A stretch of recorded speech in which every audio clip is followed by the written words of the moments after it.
Well, this is the only plane like this in the entire world. And today, for the first time, the public gets a chance to fly on this piece of aviation history. Two South Florida businessmen with a passion for flying have spent months restoring a 7-passenger plane from 1958. And today, believe it or not, they are offering the public their first chance to go for a ride. Local 10's Ben Kennedy is live at Opa-locka Airport with his bags packed with more on today's flight. And you're going to go up a little later this morning, aren't you, Ben? Todd and Nikki, you're right. We will be taking to the skies in this DC-7 aircraft to give you a first-hand look of this historic plane. But to put it into perspective, just how big this plane is, take a look. Right now, I am standing next to one of the 4 propellers. I am 6 feet tall, and this propeller is actually taller than me. But follow me back here. This plane is really historic. It was built back in 1958, more than 50 years old. It was discovered by 2 guys looking for a challenge. Mark Wolf and Carlos Gomez discovered the grounded aircraft in Minneapolis in 2004. It took the 2 just a couple months to fix it up enough to fly it down right here to Opa-locka Airport in Miami. There, the team spent the past 6 years restoring the DC-7. The 2 decided to donate the plane to the Historical Flight Foundation, which will operate the aircraft as a flying museum. But back live this morning, it is approved to fly by the FAA. And to show you guys just how unique this plane is, they had a couple pilots specifically trained to fly this one aircraft. So when we take to the skies later this morning, we will be in safe hands. Todd and Nikki? I believe you, Ben. Now, I think I misspoke at the beginning. I said 7-passenger plane. Is that a DC-7, isn't it? It is a DC-7. Right now, this is the first kind of public commercial flight this morning. Later on, if you guys see the plane, you like what you see, you will be able to fly in this plane. It'll cost $300 for an hour kind of whip-around flight around the Miami area. How many people are going to fly on this flight? Do you know? How many people does it seat?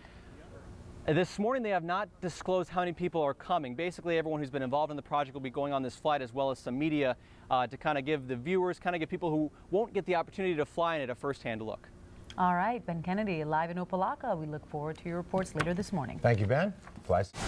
A historic plane is taking to the skies in its first public flight today. 2 South Florida businessmen, Mark Wolf and Carlos Gomez, discovered this DC-7 plane in Minnesota back in 2004. The men fixed up the plane just enough to fly it down to Opa-locka Airport, where they have spent the last 6 years restoring it. They donated the aircraft to the Historical Flight Foundation, where it will now operate as a flying museum. I'm feeling really excited. Realize this has been over 6 years of really backbreaking work, a lot of help from a lot of different people. And our Ben Kennedy will be going up, and he'll give you a first-hand look at this one-of-a-kind experience. That's coming up in a live report at 9 a.m. Well, it is the only plane like it in the entire world. And today, for the very first time, the public gets a chance to fly this piece of aviation history. 2 South Florida businessmen with a love for flying have spent months restoring this DC-7 passenger plane from 1958. And today they're offering the public their very first chance to ride. And Local 10's Ben Kennedy got a chance to take a flight.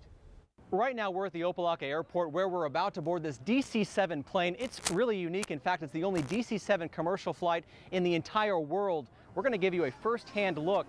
Let's get on board. Come fly with me, let's fly, let's fly. And right when you walk on board, one of the first things you notice is how spacious this cabin is. This plane used to have 90 seats, but during the restoration, that number was reduced to 50, meaning when you sit down, you have a lot more legroom at no extra charge. Fly away. The DC-7 is straight from the golden age of aviation. Built in 1958, it's been fully restored and donated to the Historical Flight Foundation, which will operate the aircraft as a flying museum. Excuse me, can I have some peanuts and a mimosa, please? Sorry, no specialty drinks on this flight, but you will get to experience something that no one has in nearly 50 years. And sitting in this seat really brings back the adventure of flying. You can see there are no overhead bins, so there's plenty of room to look around. And if you pull back the curtains, just take a look at the view. This plane is so unique, the pilots had to have special training just to operate it. And back in the 1950s, the plane did not have this high technology, so pilots actually used the stars to pinpoint where they were going. Plus, at the back of the plane, the DC-7 has its own lounge. Guys, you can't fly any better than this. Let's fly away. And back live at the Opa-locka Airport this morning, we flew about 1,000 feet above the ground. One of the biggest surprises for me was how smooth the flight was. But again, it was just a great experience despite no air conditioning.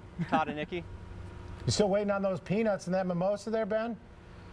You know what? They did not have peanuts or mimosas, but they had really cold bottled water, which was much appreciated because it got pretty hot when we were several feet above the ground without AC. So but I'm glad the flight was in the morning.